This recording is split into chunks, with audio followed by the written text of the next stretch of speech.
Hello everyone, welcome to all of you on our YouTube channel target with RP. So students, आज का हमारा topic होगा लोकतंत्र या डेमोक्रेसी। तो जैसा कि आप सभी जानते हो कि लोकतंत्र को अंग्रेजी में डेमोक्रेसी बोला जाता है, डेमोक्रेसी बोला जाता है। और इस डेमोक्रेसी शब्द की उत्पत्ति कहाँ से हुई है?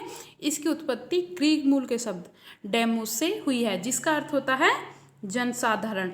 इसमें क्रेसी शब्द भी जोड़ दिया गया है, और जिसका अर्थ होता है, क्रेसी शब्द का क्या अर्थ है? शासन या सरकार। इस तरह से अगर देखा जाए तो लोकतंत्र शब्द का मूल अर्थ ही जनसाधारण या जनता का शासन है। अब्राहम लिंकन ने लोकतंत्र की जो परिभाषा दी है वह इस शब्दार्थ के बहुत निकट प्रतीत होती है। जैसा कि आप सभी जानते हो कि लोकतंत्र की जो परिभाषा है उसमें सबसे ज़्यादा महत्वपूर्ण किसकी परिभाषा? वो है अब्राहम लिंकन की। तो अब्राहम लिंकन के अनुसार लोकतंत्र जनता के द्वारा और जनता के लिए शासन प्रणाली है। अब आगे देखते हैं इसमें। मैकफर्सन ने लोकतंत्र को परिभाषित करते हुए इसे एकमात्र ऐसा रचनातंत्र माना है जिसमें सरकारों को चयनित और प्राधिकृत किया जाता है अथवा किसी अन्य रूप में कानून बनाए और निर्णय लिए जाते हैं। तो ये हो गई मैकफर्सन की परिभाषा जो इन्होंने लोकतंत्र के लिए दी है। तो वास्तव में लोकतंत्र मूलतः नागरिक और राजनीतिक स्वतंत्रता के लिए सहभागी राजनीति से संबद्ध प्रणाली है। अब देखते हैं हम लोकतंत्र की अवधारणा से संबंधित कौन कौन से महत्वपूर्ण सिद्धांत है। तो सबसे पहले अगर बात करें हम लोकतंत्र के सिद्धांतों की, तो इसमें है लोकतंत्र का पुरातन उदारवादी सिद्धांत, उसके बाद में है लोकतंत्र का अभिजनवादी सिद्धांत, तीसरे नंबर पर है लोकतंत्र का बहुलवादी सिद्धांत, उसके बाद में फोर्थ नंबर पर है लोकतंत्र का सिद्धांत प्रतिभागी लोकतंत्र का सिद्धांत, और सबसे अंतिम है लोकतंत्र का मार्क्सवादी सिद्धांत अथवा जनता का लोकतंत्र। तो अभी हम एक एक करके इन सभी को जानते हैं कि क्या कहते हैं सिद्धांत अपने बारे में। सबसे पहले देखते हैं हम लोकतंत्र का पुरातन उदारवादी सिद्धांत। तो ये क्या कहता है? लोकतंत्र की उदारवादी परंपरा में स्वतंत्रता, समानता, अधिकार, धर्मनिरपेक्षता और न्याय जैसी अवधारणाओं का प्रमुख स्थान रहा है। जैसा कि आप सभी जानते हो कि जो लोकतंत्र की उदारवादी परंपरा है उसमें सबसे ज़्यादा महत्वपूर्ण अवधारणाएं कौन कौन सी है? जैसे स्वतंत्रता हो गई, समानता, अधिकार, धर्मनिरपेक्षता और न्याय। तो ये सभी जो अवधारणाएं हैं ये उदारवादी परंपरा में महत्वपूर्ण स्थान रखती हैं, और उदारवादी चिंतक आरंभ से ही इन अवधारणाओं को मूर्त रूप देने वाली सर्वोत्तम प्रणाली के रूप में लोकतंत्र की वकालत करते रहे हैं। नृपतियों यानी राजाओं और सामंती प्रभुओं से मुक्ति के बाद समाज के शासन संचालन की दृष्टि से लोकतंत्र को स्वाभाविक राजनीतिक प्रणाली के रूप में स्वीकार किया गया। यानी जैसे जैसे समय बदलता गया उसके बाद में राजाओं का और जो सामंती प्रभुत्व था लोगों का वो खत्म होने लगा। तो इससे क्या है, लोगों के अंदर लोकतंत्र की स्वाभाविक राजनीतिक प्रणाली के रूप में इसे स्वीकार किया जाने लगा, लोगों के द्वारा इसे लोकतंत्र को स्वीकार किया जाने लगा। मैकफर्सन का कहना है कि पाश्चात्य जगत में लोकतंत्र के आगमन से पहले ही राजनीति, प्रतियोगी राज्य व्यवस्था और मार्केट की राज्य व्यवस्था जैसी अवधारणाएं विकसित हो चुकी थी। अब आगे, हकीकत में इस अर्थ में उदार राज्य का ही लोकतंत्रीकरण हुआ है, ना कि लोकतंत्र का उदारीकरण। तो हम इसे इस तरह से समझ सकते हैं कि ये जो भावनाएं थी इस तरह की, चाहे वो स्वतंत्रता की हो, चाहे लोकतंत्र के जो आगमन से पहले ही राजनीति हो, या फिर प्रतियोगी राज्य व्यवस्था हो, या फिर राज्य व्यवस्था का उदारवादी स्वरूप, ये पहले से ही चली आ रही थी, विकसित हो चुकी थी। तो हम ये नहीं कह सकते कि लोकतंत्र के बाद हुई है या फिर इनका राज्य का लोकतंत्रीकरण हुआ है, बल्कि ये लोकतंत्र का उदारीकरण है। अब आगे इसमें लोकतांत्रिक भावना की सही शुरुआत सामाजिक संविदा के सिद्धांत के जन्म के साथ ही शुरू हुई, क्योंकि नागरिकों के सामाजिक अनुबंध की अंतर्निहित भावना ही सभी व्यक्तियों की समानता है। थॉमस हॉब्स की एक महत्वपूर्ण पुस्तक दी गई है जो कि बहुत ज़्यादा इंपॉर्टेंट और कई बार एग्जाम्स में पूछी गई है। वो कौन सी है? लेवियाथन, जो कि 1651 में आई थी। तो थॉमस हॉब्स ने अपनी पुस्तक लेवियाथन में प्रमुख लोकतांत्रिक सिद्धांत की वकालत करते हुए लिखा कि सरकार का निर्माण जनता द्वारा एक सामाजिक संविदा के तहत होता है। थॉमस हॉब्स कहते हैं कि जो सरकार का निर्माण हुआ है वो जनता के द्वारा सामाजिक संविदा यानी सामाजिक समझौते के तहत हुआ है। उसके बाद में जॉन लॉक का कहना है कि सरकार जनता के द्वारा और उसी के हित के लिए होनी चाहिए, यानी जो भी सरकार है, राज्य के द्वारा जो भी सरकार शासन चलाएगी वो कैसी होनी चाहिए, जनता के द्वारा और उसी के हित में होनी चाहिए, यानी जनता के द्वारा उसे बनाया गया हो और जनता के हित में वह कार्य करे।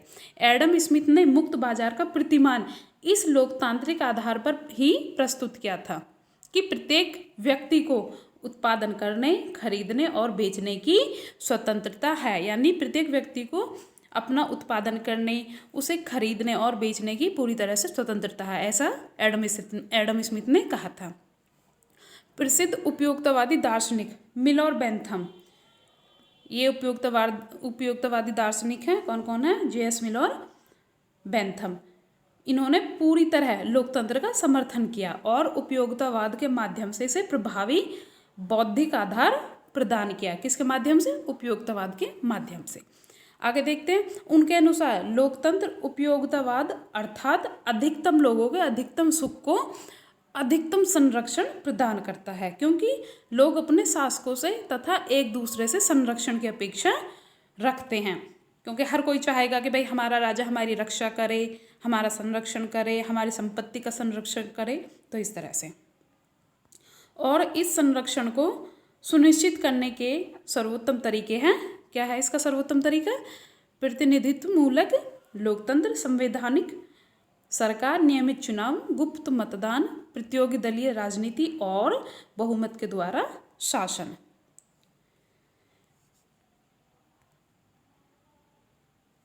जे.एस. मिल ने बेंथम द्वारा लोकतंत्र के पक्ष में प्रस्तुत तर्क में एक और बिंदु जोड़ते हुए कहा कि लोकतंत्र किसी भी समय किसी भी अन्य शासन प्रणाली की तुलना में मानव जनित नैतिक विकास में सर्वाधिक योगदान करता है। तो ये जे.एस. मिल ने कहा था कि जो लोकतंत्र है वो किसी भी अन्य शासन प्रणाली की तुलना, चाहे वो राजतंत्र हो चाहे वो तानाशाही हो, उन सब की तुलना में लोकतंत्र मानव जाति के नैतिक विकास में सबसे ज़्यादा योगदान देता है। उसकी दृष्टि में लोकतंत्र नैतिक आत्मोत्थान और व्यक्तिक क्षमताओं के विकास और विस्तार का सर्वोच्च माध्यम है। इस संबंध में यह उल्लेखनीय है कि बेंथम और दोनों में से कोई भी सार्वभौमिक मताधिकार, यानी जो सार्वभौम मताधिकार है, वयस्क मताधिकार है, और एक व्यक्ति एक ही मत के पक्षधर नहीं थे। 1802 तक बेंथम ने सीमित मताधिकार की वकालत की थी, यानी बेंथम और मिल दोनों ही सीमित मताधिकार की वकालत करते थे, और वो सार्वभौमिक जो वयस्क मताधिकार है उसके पूरी तरह से वो खिलाफ थे। और 1809 में सिर्फ संपन्न वर्ग के गृहस्वामियों के लिए सीमित मताधिकार का नारा दिया। ये किसने दिया सीमित मताधिकार का नारा?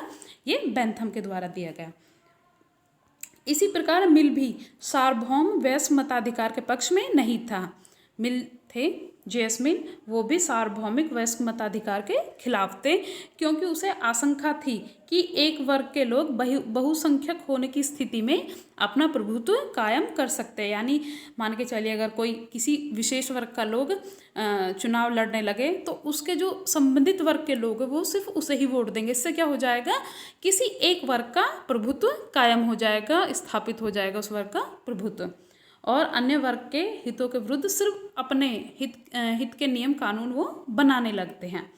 आगे चलकर उसने अपनी पुस्तक रिप्रेजेंटेटिव गवर्नमेंट, प्रतिनिधि मूलक सरकार, जो कि 1816 में आई थी, में उसने कुछ लोगों के लिए एक से अधिक मतदान की वकालत की, लेकिन खैरात पाने वाले अकिंचनों, निरक्षरों, दिवालियों और कर नहीं चुकाने वाले लोगों को, अर्थात उन सभी लोगों को जो संयुक्त रूप से श्रमिक वर्ग का निर्माण करते हैं, इससे वंचित रखा। यानी जिन लोगों के पास में सत्ता आ गई या शक्ति आ गई, हम ऐसा कह सकते हैं कि उन्होंने अपने लिए तो कार्य किया, अपने वर्ग के लिए तो कार्य किया, अपने लिए तो पूरी सुविधाएं जो है बना ली, कर ली, लेकिन जो समाज के पिछड़े हुए वर्ग है, श्रमिक वर्ग है, निरक्षर हैं, उनके लिए उन्होंने कुछ भी कार्य नहीं किया और वो हमेशा वंचित ही रहे। वह सिर्फ एक ऐसी प्रतिनिधि मूलक सरकार का हिमायती था जो कि आधारभूत समानताओं में दखलंदाजी नहीं करती और मुक्त बाजार और हस्तक्षेप की नीति अपनाकर चलती है। तो ये हो गया जेम्स मिल के द्वारा इसका वर्गीकरण या विश्लेषण कह सकते हैं हम इसे। तो ये था लोकतंत्र का पुरातन उदारवादी सिद्धांत, जिसमें कि विभिन्न विद्वानों ने अपने अपने पक्ष रखे, अपने अपने जो है पॉइंट ऑफ व्यूज रखे, अपने विचार रखे। अब आगे देखते हैं हम लोकतंत्र का अभिजनवादी सिद्धांत। लोकतंत्र के अभिजन सिद्धांत का सुव्यवस्थित प्रतिपादन सबसे पहले किसने किया? शुम्पटर ने किया। शुम्पीटर है इनका, ये थोड़ी सी टाइपिंग में मिस्टेक हो गई है, शुम्पीटर है, शुम्पीटर ने किया था। इन्होंने अपनी पुस्तक कैपिटलिज्म, सोशलिज्म एंड डेमोक्रेसी, पूंजीवाद, समाजवाद और लोकतंत्र, जो कि 1942 में आई थी, इसमें इन्होंने लोकतंत्र के अभिजनवादी सिद्धांत का प्रतिपादन किया। बाद में इसके बाद में सार्टोरी आ गए थे, रॉबर्ट डाल, इक्स्टाइन, रेमंड ऑरेन, कार्लमैन ह्यूंडम, और उसके बाद में सिडनी वर्बा आदि जितने भी विचारक थे, इन्होंने अपनी रचनाओं में इस मत का समर्थन किया। लोकतंत्र की अवधारणा इस मान्यता पर आधारित है कि जनसंख्या का विशाल भाग अक्षम और तटस्थ होता है और वह योग्यता और क्षमता के आधार पर कुछ लोगों का चुनाव करता है, जो राजनीतिक दल का नियंत्रित और संचालित करते हैं। यानी लोकतंत्र की ये जो अवधारणा वो इस बात को मानती है, इस मान्यता पर आधारित है कि जनसंख्या का ज़्यादातर भाग जो होता है वो अक्षम होता है राजनीति के बारे में, नागरिक समाज के बारे में, और तटस्थ होता है, और वह योग्यता और क्षमता के आधार पर कुछ लोगों को चुनता है, उनका चुनाव करता है, जो कि राजनीतिक दलों पर, सत्ता पर अपना नियंत्रण और संचालन रखते हैं। बहुसंख्यक लोग जीविका कमाने में व्यस्त होते हैं। हाँ, बिल्कुल सही बात है। आप अपने आस पड़ोस से भी देख सकते हो कि जो बहुसंख्यक लोग हैं वो जीविका कमाने में ही हमेशा व्यस्त रहते हैं, राजनीति से उनका कोई सरोकार नहीं होता। उन्हें राजनीतिक मामलों में ना तो अभिरुचि होती है और ना ही समझ होती है। सिर्फ क्या, उन्होंने वोट डाल दिया और अपना उन्होंने काम खत्म कर दिया। अब क्या है, जो जनता के द्वारा चुने हुए प्रतिनिधि हैं वही शासन चलाएंगे। इसलिए वे अभिजन वर्ग से कुछ लोगों का चयन कर लेते हैं और उनके अनुयायी बन जाते हैं। अभिजन सिद्धांत के अनुसार आज के जटिल समाज में कार्यक्षमता के लिए विशेषज्ञता आवश्यक है। यानी इस तरह के समाज में, जटिल समाज में व्यक्तियों के अंदर कार्यक्षमता की विशेषज्ञता आवश्यक है और विशेषज्ञों की संख्या हमेशा कम होती है। विशेषज्ञ क्या होते हैं समाज में? बहुत कम होते हैं, साधारण लोग अधिक होते हैं। अतः राजनीतिक नेतृत्व ऐसे चुनिंदा सक्षम लोगों के हाथ में होना आवश्यक है। यह सिद्धांत लोगों की अति सहभागिता को भी खतरनाक मानता है कि लोग ज़्यादा से ज़्यादा अगर मान के चलिए अति सहभागिता करने लगे राजनीति में, तो ये भी एक प्रकार से खतरनाक होगी, क्योंकि तानाशाही प्रवृत्ति का हिटलर जैसे कोई ताकतवर नेता सत्ता प्राप्त करने के लिए जनसमूह को लामबंद कर लोकतंत्र को ही खत्म कर दे सकता है, जिसका सीधा सीधा अर्थ है मौलिक स्वतंत्रताओं का अंत। यानी कि अगर राजनीति में लोगों की अति सहभागिता हो जाएगी तो क्या हो जाएगा, इस तरह के प्रवृत्ति, तानाशाही प्रवृत्ति के, नाजीवादी इस तरह के हम कह सकते हैं शासक जन्म ले लेंगे, उत्पन्न हो जाएंगे, जैसे कि हिटलर हो गया या फिर मुसोलिनी वगैरह। तो वो क्या कर देंगे, अपनी पैठ बना लेंगे राजनीति में और मौलिक स्वतंत्रतावादी को पूरी तरह से खत्म कर देंगे। इसलिए उनका दावा है कि लोकतांत्रिक और उदारवादी मूल्यों को बचाए रखने के लिए जनसमूह को राजनीति से अलग रखना जरूरी है। ये काफ़ी इंपॉर्टेंट चीज़ कही है इसमें। तो इसमें कहा गया कि जो जनसमूह है उसको राजनीति से अलग रखना चाहिए, बहुसंख्यक समाज को। अभिजन सिद्धांत के अनुसार आम जनता के द्वारा वास्तविक शासन हो ही नहीं सकता। तो अभिजन सिद्धांत क्या कहता है कि जो आम जनता है वो वास्तविक शासन नहीं कर सकती, शासन हमेशा जनता के लिए होता है, जनता के द्वारा कभी नहीं। तो अभिजन सिद्धांत क्या कहता है कि जो आम जनता होती है वो वास्तविक शासक नहीं होती, शासन नहीं करती। और इसमें आगे कहा गया है कि जो शासन होता है वो हमेशा जनता के लिए होता है, ना कि जनता के द्वारा, क्योंकि जनता जिन्हें प्रतिनिधि चुनती है वे अभिजन वर्ग के ही होते हैं। यानी यही बात हो गई कि जो जनता के द्वारा चुनकर कुछ विशेष लोगों को सत्ता सौंप दी जाती है और वही शासन करते हैं। दूसरे शब्दों में लोकतंत्र का अर्थ है अभिजन वर्गों के बीच प्रतिद्वंद्विता और जनता द्वारा यह निर्णय कि कौन सा अभिजन ऊपर शासन करेगा। अब आगे अभिजनवाद के कई विचारकों ने आलोचना भी की है। देखिए अभिजनवाद की कुछ विचारकों ने आलोचना भी किया और यहाँ से डायरेक्ट क्वेश्चन बन सकता है कि अभिजनवाद की किन किन विचारकों द्वारा या फिर किस विचारक द्वारा आलोचना की गई है या फिर नहीं की गई है। तो आपको ऑप्शन दे दिए जाएंगे, उसमें आप थोड़ा कन्फ्यूज़ हो सकते हो, तो इसे थोड़ा सा ध्यान से देखना। जैसे कि किन किन्होंने इसकी आलोचना की है, वो है C.B. मैकफर्सन, ग्राहम वेलेस हो गया, डंकन, बैरी होल्डन, उसके बाद में रॉबर्ट डॉल, ये सभी हैं जिन्होंने अभिजनवाद की आलोचना की है। अब आगे इसमें लोकतंत्र का बहुलवादी सिद्धांत। तो बहुलवादी सिद्धांत क्या कहता है लोकतंत्र का बहुलवादी सिद्धांत भी जन सामान्य के बदले समूहों की भूमिका पर बल देता है। बहुलवाद की अवधारणा वैसे तो पुरानी है, किंतु 20वीं सदी में आधुनिक उदारवादी चिंतन का यह एक महत्वपूर्ण अंग बन गया। सामान्य अर्थ में बहुलवाद सत्ता को समाज में एक छोटे से समूह तक सीमित करने के बदले उसे प्रसारित और विकेंद्रीकृत कर देता है। यानी शक्ति किसी व्यक्ति के हाथ में न रह जाए या फिर किसी एक विशेष वर्ग के हाथ में न रह जाए, बल्कि उसका फैलाव होना चाहिए, उसका विकेंद्रीकरण होना चाहिए, ताकि समाज का प्रत्येक व्यक्ति उससे लाभान्वित हो सके। आधुनिक औद्योगिक और प्रौद्योगिकी काल में बहुलवादियों के अनुसार सत्ता विखंडित हो गई और इसमें प्रतियोगी सार्वजनिक और निजी समूहों की साझेदारी बढ़ गई है।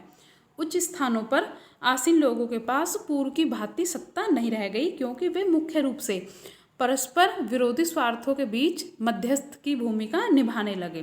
विभिन्न समूहों के अपने नेतृत्व के माध्यम से मध्यस्थता करते हैं और इसके जरिए जनता का भी प्रतिनिधित्व हो जाता है। तो यहाँ पे भी क्या करती है, जनता अपने द्वारा कुछ विशेष लोगों को चुनती है। उसमें एक तरीके से बहुलवादी हो गया, ज़्यादा से ज़्यादा मेंबरों को चुनती है और जनता ज़्यादा से ज़्यादा इसमें सहभागिता करती है। अब आगे देखते हैं प्रतिभागी लोकतंत्र का सिद्धांत। तो ये क्या कहता है लोकतंत्र का प्रतिभागी सिद्धांत। लोकतंत्र का सहभागी सिद्धांत सर्ववर्धित भागीदारी को एक आदर्श भी मानता है। यानी लोकतंत्र में क्या होना चाहिए, राजनीति में सभी की भागीदारी होनी चाहिए और यह कृत्यात्मक आवश्यकता भी है। इस सिद्धांत के प्रमुख प्रस्तावकों में 1960 के दशक में कौन कौन थे, कैरोल पेल्डमैन, उसके बाद में C.B. मैकफर्सन और एन पोलेंट जैसे वामपंथी विचारक प्रमुख रहे हैं। सहभागी लोकतंत्र की दो प्रमुख विशेषताएं निम्नलिखित है। कौन कौन सी है ये देखते हैं। सबसे पहले ये कहते हैं इसमें कि निर्णय लेने की प्रक्रिया इस रूप में विकेंद्रीकृत, जो प्रक्रिया है निर्णय लेने की उसका विकेंद्रीकरण हो चाहिए। और वो कैसे, उन निर्णयों से प्रभावित होने वाले लोगों तक नीति निर्धारण किया जा सके। यानी जिन लोगों के लिए नीति का निर्माण किया जा रहा है, निर्णय किए जा रहे हैं, उन तक प्रसार होना चाहिए, फैलाव होना चाहिए, और ताकि उन लोगों को उन नीतियों से लाभ मिल सके। दूसरा सिद्धांत क्या कहता है, दूसरी विशेषता है इसकी, नीति निर्धारण में सामान्य जन की प्रत्यक्ष हिस्सेदारी होनी चाहिए। यानी जिनके लिए हम नीतियाँ बना रहे हैं, जिनके लिए जो भी काम कर रहे हैं, उनकी भी प्रत्यक्ष उसमें हिस्सेदारी होनी चाहिए, ताकि वास्तव में पता चले लोगों की आवश्यकताएं क्या हैं, उन्हें किस चीज़ की ज़रूरत है, उसी के हिसाब से हम नीतियाँ बना सकें, नीति बना सकें। अब आगे इसमें सहभागिता सिद्धांत के समर्थकों के अनुसार लोकतंत्र का वास्तविक अर्थ प्रत्येक व्यक्ति की समान सहभागिता है, ना कि मात्र सरकार को स्थायी बनाए रखना, जैसा कि अभिजनवादी और बहुलवादी सिद्धांतकार मान लेते हैं। तो ये कहते हैं कि सहभागिता सिद्धांत के समर्थक कि इसमें व्यक्ति का कार्य जो है वो राजनीति में सहभागिता है, ना कि सरकार को स्थायी बनाए रखना, जैसा कि अभिजनवादी और बहुलवादी सिद्धांतकार मानते हैं। सच्चे लोकतंत्र का निर्माण तभी हो सकता है जब नागरिक राजनीतिक दृष्टि से सक्रिय हो और सामूहिक समस्याओं में निरंतर अभिरुचि लेते रहें। सक्रिय सहभागिता इसलिए आवश्यक है ताकि समाज में प्रमुख संस्थाओं के पर्याप्त विनिमय और राजनीतिक दलों में अधिक खुलापन और उत्तरदायित्व के भाव हो। अब आगे क्या कहते हैं, सहभागी लोकतंत्र के सिद्धांतकारों के अनुसार यदि नीतिगत निर्णय लेने का जिम्मा केवल अभिजन वर्ग तक सीमित रहता है तो उसके लोकतंत्र का वास्तविक स्वरूप बाधित होता है। यानी अगर अभिजन वर्ग तक ही निर्णय लेने का जो जिम्मा है, जो शक्ति है, वो वहीं तक सीमित हो जाएगी। तो इससे क्या होगा, जो लोकतंत्र का वास्तविक स्वरूप है वो बाधित हो जाएगा और वो बिगड़ जाएगा एक तरीके से। इसलिए इसमें आम आदमी की सहभागिता की वकालत करते हैं। सहभागिता सिद्धांत के समर्थकों का यह भी कहना है कि आज के औद्योगिक और प्रौद्योगिकी समाज में शिक्षा का स्तर ऊंचा हो गया है और बौद्धिक और राजनीतिक चेतना से संपन्न समाज में अभिजन और गैर अभिजन के बीच की खाई कम हुई है। इसलिए कार्यक्षमता और विकास की दृष्टि से अधिकांश मामलों में सामान्य लोगों की सहभागिता कोई बाधा नहीं रह गई है।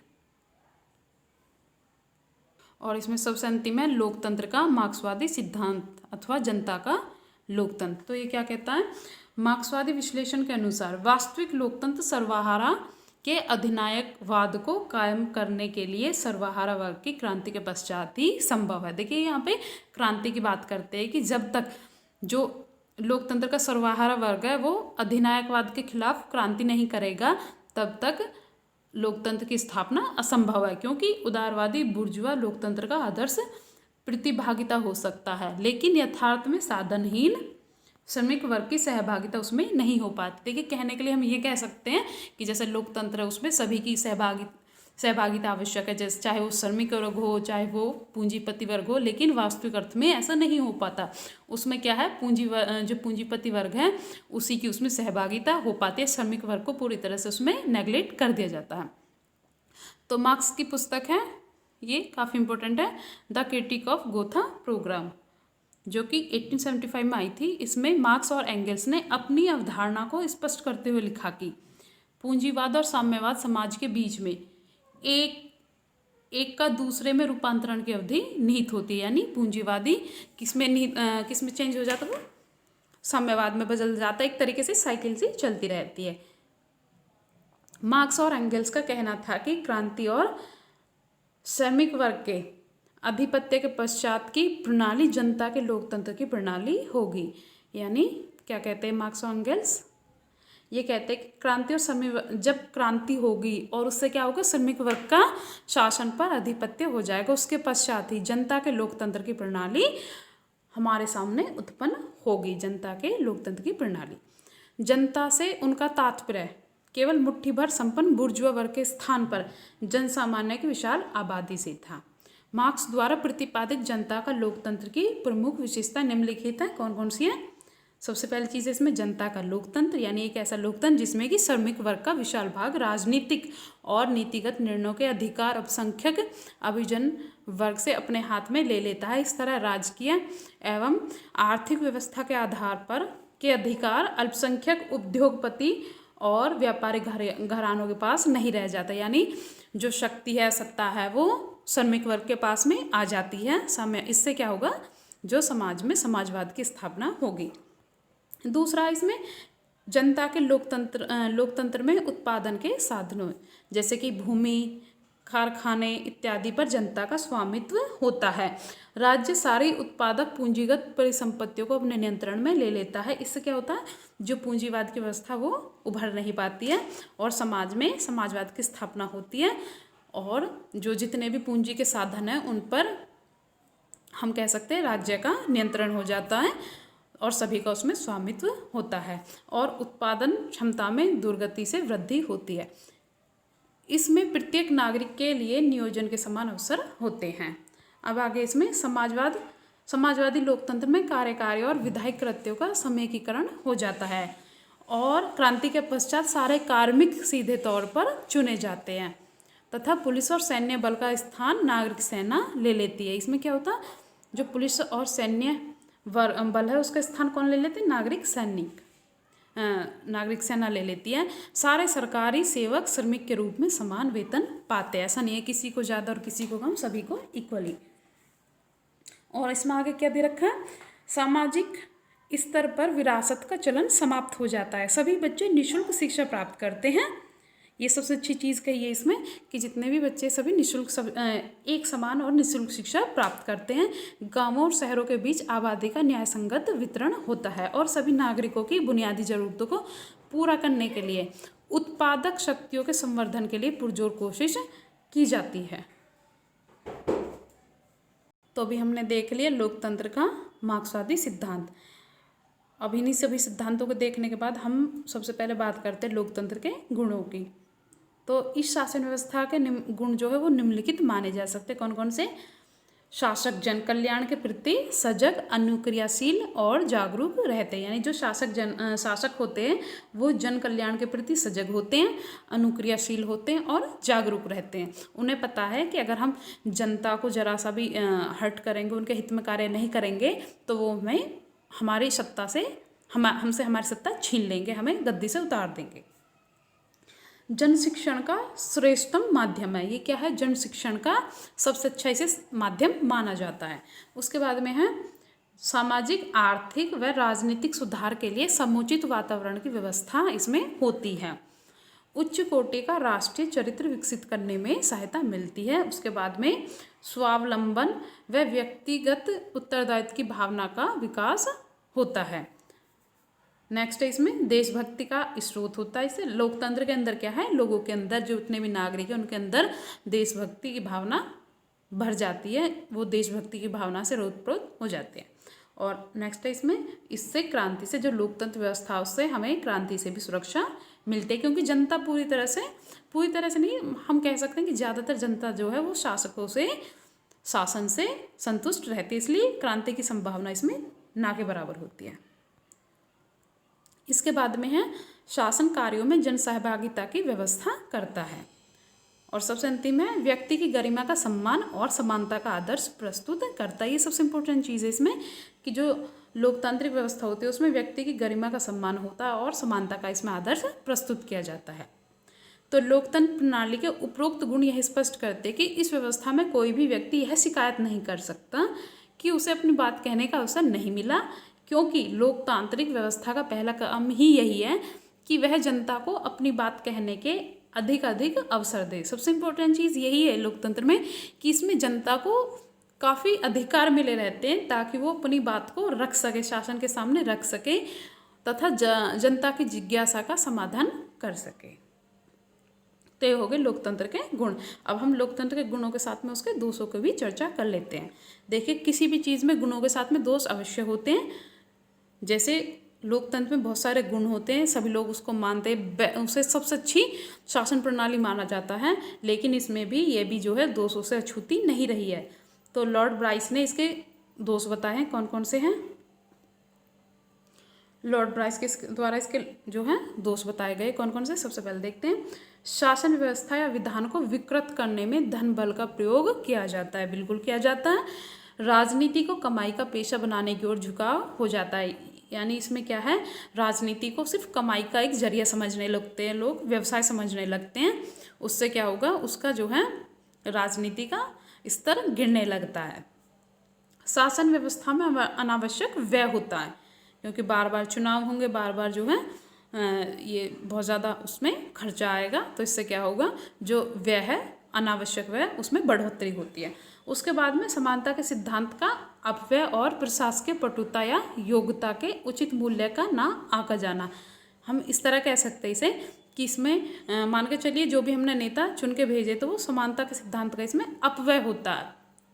यानी हम बहुत ज़्यादा सबको समान मान लेते हैं, जबकि कहीं ना कहीं प्राकृतिक तौर पर भी लोगों के बीच में विषमता होती है। कुछ लोग जो बचपन से ही प्रकृति से ही बहुत ज़्यादा बुद्धिमान होते हैं, जबकि कुछ बुद्धिहीन होते हैं या फिर कम बुद्धि वाले होते हैं। तो इस तरह से तो हम कह सकते हैं कि यहाँ पे जो समानता के सिद्धांत का अपव्यय होता है। अब आगे इसमें दलबंदी या दल संगठन पर अत्यधिक बल दिया जाता है। दलबंदी और दल संगठन पर कोई भी व्यक्ति अपने अपने दल बनाकर खड़ा हो जाता है और वो सिर्फ अपने दलों के हित में ही कार्य करता है। नेक्स्ट है इसमें विधानसभाओं के सदस्य तथा राजनीतिक अधिकारियों द्वारा कानून पास कराते समय वोटों को दृष्टि में रखना और समुचित व्यवस्था के भंग को सहन करना, ये सभी इसमें प्रमुख दोष माने जाते हैं।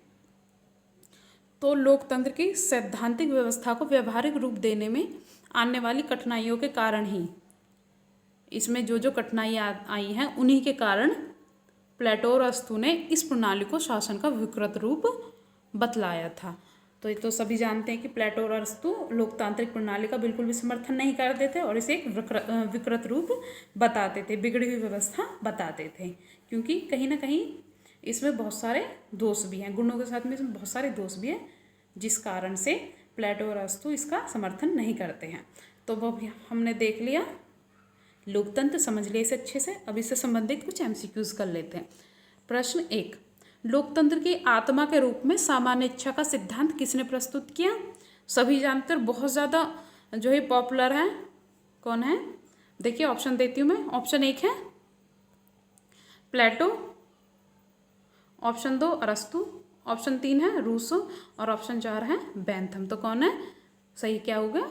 ऑप्शन 3 रूसो, सामान्य इच्छा। आप यहीं से समझ जाना, सामान्य इच्छा यानी ये रूसो के द्वारा दिया गया सिद्धांत है। अब आगे है, लोकतंत्र का कौन सा सिद्धांत वर्ष 1970 की सोवियत क्रांति तथा वहां स्थापित प्रशासकीय व्यवस्था से प्रतिस्थापित है? तो कौन सा सिद्धांत है? ऑप्शन देती हूँ मैं। उदारवादी सिद्धांत, सहमति मूलक सिद्धांत, ऑप्शन 3 है परिवर्तनवादी सिद्धांत, ऑप्शन 4 सार्वभौमिक लोकतंत्र, और इसका सही उत्तर क्या है? वो है ऑप्शन 3 यानी परिवर्तनवादी सिद्धांत।